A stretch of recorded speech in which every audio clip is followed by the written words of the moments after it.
G'day everyone. Well, we all know once motocross gets in your blood, you can't get it out, and it's captured the hearts of millions as the original extreme sport. But where did it all begin? Well, would you believe the sport's more than 100 years old?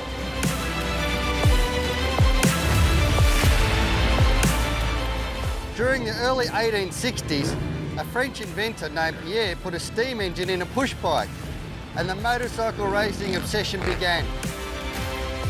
But in 1906, the sport began its evolution. The Auto Cycle Club in England had its first motorcycle time trials.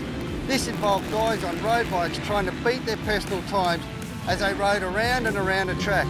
And of course, it came as no surprise to us that most really wanted to race and to beat their mates' times. And the invention of the weekly scrambles began.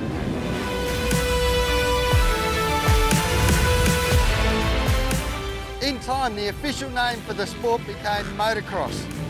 The word was derived from combining motorcycling and cross-country, which became motocross.